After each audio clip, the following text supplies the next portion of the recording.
Hello everyone, welcome to lecture series on basic electronics. So we have started with module number 3, introduction to an OpAmp and its applications.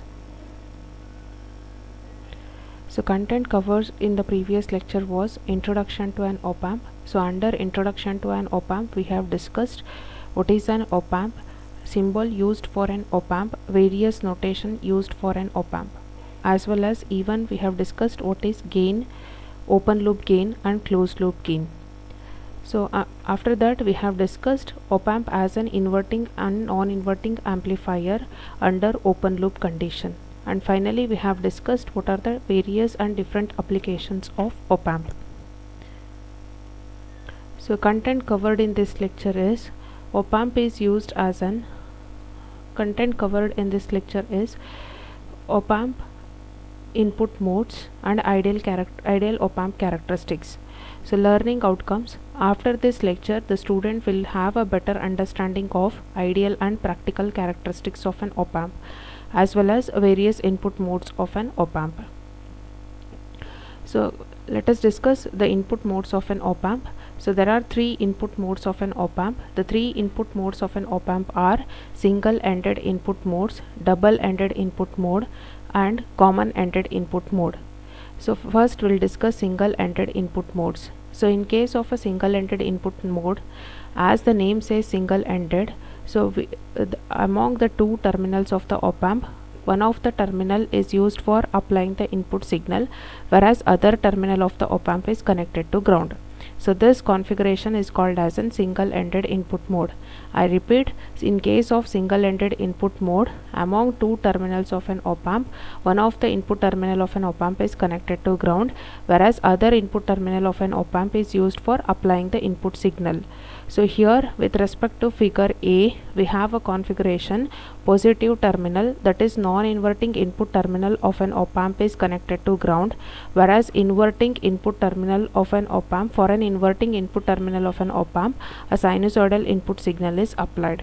So because of applying a sinusoidal input signal to an inverting input terminal of an OpAmp, we will get an amplified uninverted signal. So we will be getting an amplified inverted signal.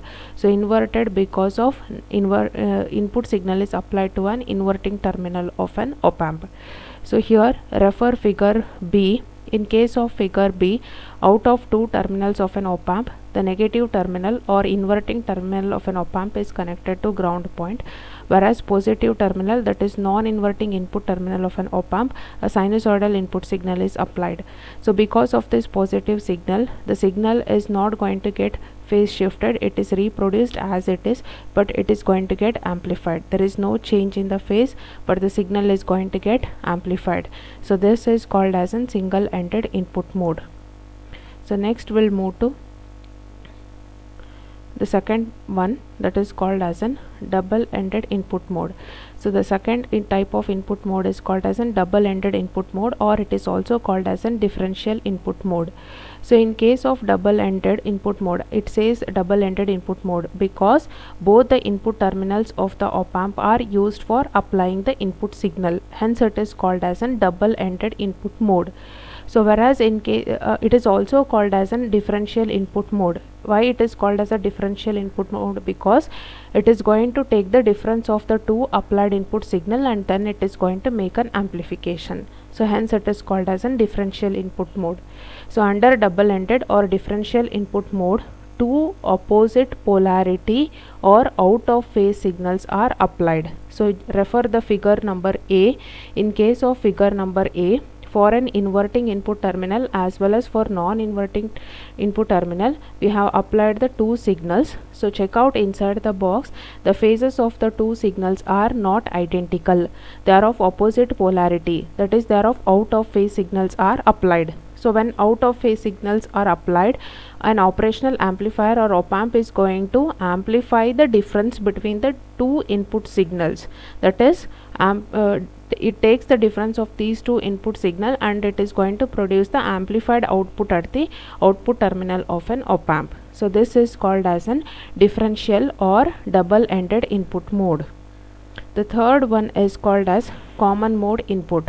So as like differential or double-ended input mode, in case of common mode input, so again the two terminals are used for applying the input signal. So here again both the input terminals of an op-amp are used for applying the input signal.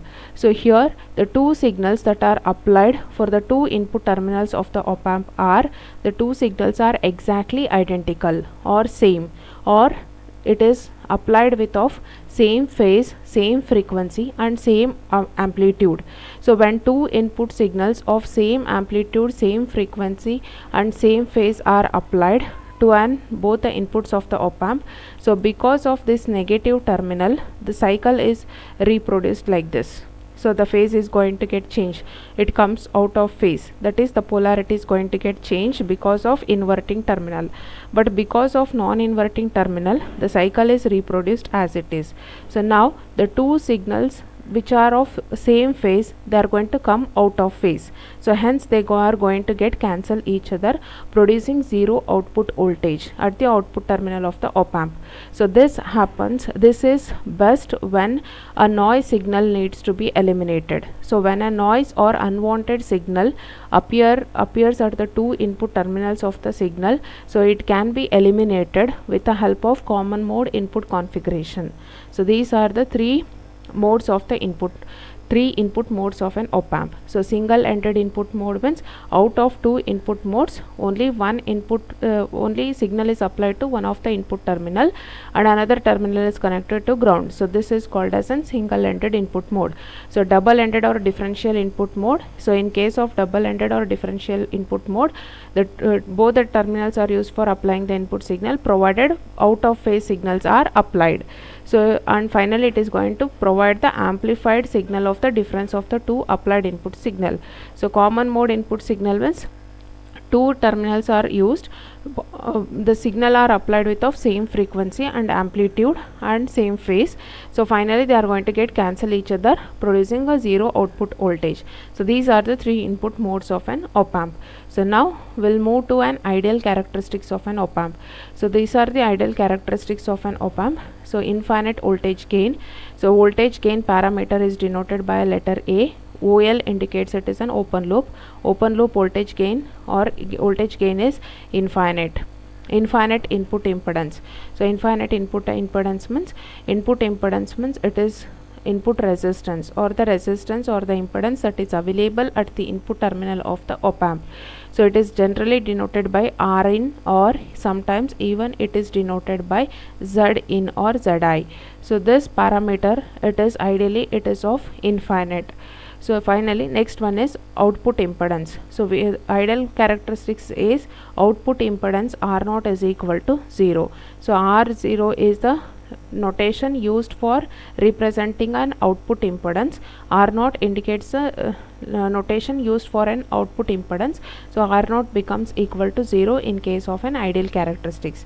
And we have a zero offset voltage, infinite bandwidth, infinite common mode rejection ratio. CMRR indicates common mode rejection ratio, infinite sleeve rate, and there is no effect of temperature. So if you change the temperature of an op-amp, so the parameters are not going to get varied. So these are the ideal characteristics of an op-amp. So next we'll move to OpAmp representation. So there are two representation. One is called as an ideal representation, another one is practical representation. So we know just now we have discussed what is input impedance, output impedance, all those things.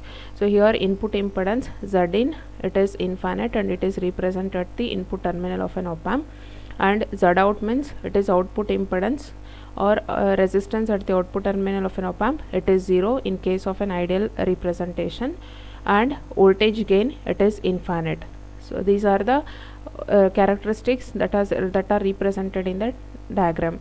And similarly in case of practical op-amp, so it may not be an infinite value for input resistance, and Zout, it is not equal to 0 practically, and voltage gain is also not an infinite parameter. So let us discuss these ideal characteristics and practical characteristics of an op-amp. The first one is input impedance of an op-amp. So input impedance, as I already discussed, input impedance or nothing but input resistance. It is the resistance or the impedance that is available at the input terminal of the op-amp. So this is called as an input impedance. So in case of ideal op-amp, Ri is infinite. So that is Ri, or even it is denoted as Zi. So Ri or Zi, it is equal to infinite. So when this Ri is infinite, that is resistance is infinite, it indicates that we know that resistance means it is opposition for the flow of current. So whenever an Ri is infinite, it indicates that there is a large resistance or infinite resistance available at the input terminal of an op-amp. Hence, because of there is a large opposition, automatically current cannot flow through an inverting terminal and non-inverting terminal. So therefore Ii and Ini becomes equal to 0. So therefore current cannot flow either at an inverting terminal or at an non-inverting terminal. So because of this Ri is infinite, so it can be considered that any high voltage source can be connected for an input terminal of an op-amp. So connecting any, suppose if we connect any high voltage source for an input of an op-amp, it is not going to make any damage to the device. So this is regarding input impedance of an op-amp. So now we have an output impedance. So in output impedance is denoted by RO. Some cases in some textbook even it may be denoted by ZO. So it is equal to 0. So here we have an op-amp. So here ideally we say that resistance available at the output terminal is 0. So because of this 0 resistance, we can there is no voltage drop at the output terminal of the op-amp. So no voltage drop at the output terminal of the op-amp. So hence output of an op-amp can be used to drive some other devices. It is used as a perfect voltage source. So suppose assume that because of R0 is equal to 0, there is no voltage drop and voltage available at the output terminal is 15 volts. So suppose if any other devices requires a 15 volts power supply, so the output of this device can be used to drive this particular device with the help of this particular voltage range. So this is called as an output impedance. So now let us discuss the third characteristics of an op-amp. Bandwidth of an op-amp is infinite. So here bandwidth means it is a range of frequencies. I repeat, bandwidth means it is a range of frequencies. So bandwidth of an op-amp is infinite. So we know that purpose of an op-amp is used to amplify the applied input signal. So normally if I consider a signal means it will be having a particular frequency. So here bandwidth of an op-amp is infinite, meaning is that it can amplify any signal signal with a infinite frequency. That is, bandwidth of an op-amp is infinite, meaning any value, that is signal with any frequency starting from 0 Hz to infinite Hz, it can be applied for an op-amp to get amplified. So it is going to make an amplification, any signal with a particular frequency starting from 0 Hz to infinite Hz, it is going to make an amplification. So without any loss or without any distortion, the signal will be amplified. So this is called as bandwidth of an op-amp. So next, last parameter is common mode rejection ratio. So common mode rejection ratio, in short it is denoted as CMRR. Its value is infinite in case of ideal characteristics.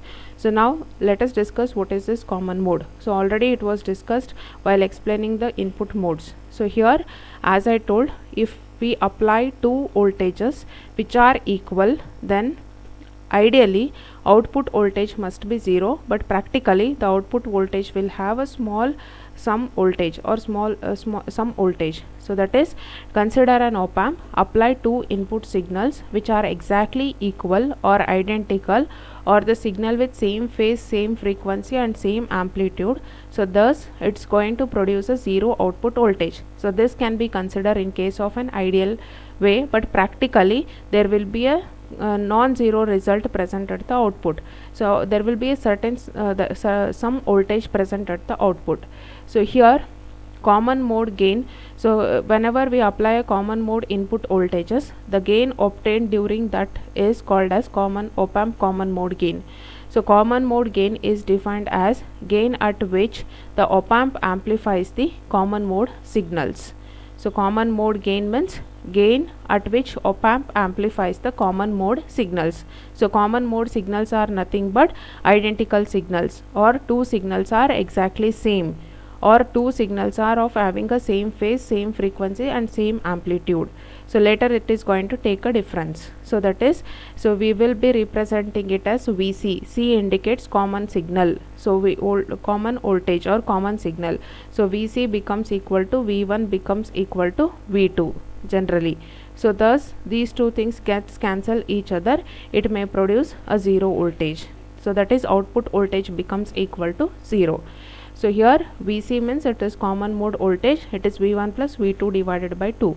So AC indicates what? It is common mode gain. So always we know that gain means it is output divided by input. So output is indicated by VO divided by VC. So VC is, it is common mode input voltages. So here both the input signals are same. So therefore, if when both the input signals or both the input voltages are same, automatically we will get a zero voltage. So if we get a zero voltage, that is VO becomes equal to 0, output voltage is 0. So if output voltage is 0, automatically gain becomes 0, because output voltage is available in a numerator. So therefore AC becomes equal to 0. So what is a CMRR? So CMRR is defined as a ratio of differential gain AD divided by common mode gain AC. So differential gain divided by common mode gain. So that is called as an CMRR. So CMRR is equal to AD divided by AC. So if AC is equal to 0, substitute 0 over here. So it is AD divided by 0. So anything divided by 0 means CMRR becomes equal to infinite. So this is regarding common mode rejection ratio. So next, last characteristics of an OpAmp is infinite voltage gain. So we know that output voltage of an OpAmp is given as A into V2 minus V1. So VO indicates it is an output voltage which is equal to gain into input voltage. So input voltage is V2 minus V1, where V2 is voltage at in non-inverting terminal and V1 is voltage at inverting terminal. So here this V2 minus V1 can be considered as VD. So VD means it is differential voltage, or difference of the applied difference of two applied input voltages. So therefore V2 minus V1 can be replaced by VD. So therefore substitute V2 minus V1 as VD. Output voltage is equal to gain into VD. So we know the gain parameter is denoted by a letter A. So gain means it is A, output divided by input. So output means it is VO, input means it is differential applied input voltage.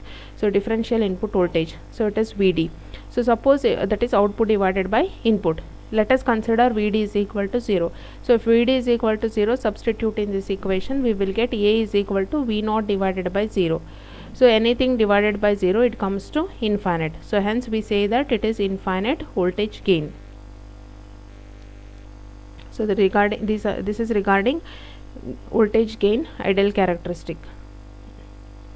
So now we'll discuss practical OpAmp. So we know that practically ideally we know that OpAmp is having an infinite input impedance, but practically OpAmp is having a very high input impedance. So for low grade OpAmp it is in terms of 100 kilo ohms, whereas for high grade OpAmp it is in terms of tera ohms. So ideally we say that input impedance of an OpAmp is infinite, but practically it depends upon the OpAmp. Suppose if a low grade OpAmp is considered, input impedance is in terms of 100 kilo ohms. For high grade OpAmp, input impedance is in terms of several tera ohms. So coming to output impedance, we know that ideally output impedance is 0. So but practically output impedance is in the range of 10 to 100 ohms. So next is OpAmp operates for wide range of frequencies. We know that bandwidth of an OpAmp is infinite. that is any particular range of frequencies can be amplified by an op-amp in case of ideal characteristics, but practically it is not possible to amplify a signal with of any particular frequency. So that it says that op-amp can operate for wide range of frequencies. And finally, ideally we have voltage gain as infinite, but practically we have very high voltage gain. So these are the practical characteristics of an op-amp. So summary of this topic is, we have studied various input modes of an op-amp. So the various input modes of an op-amp are single-ended input mode, double-ended input mode, also called as differential-ended input mode, and common-ended input mode. So next we have learned what are the ideal and practical characteristics of an op-amp, as well as we have compared these two characteristics, ideal as well as practical characteristics of an op-amp. Thank you.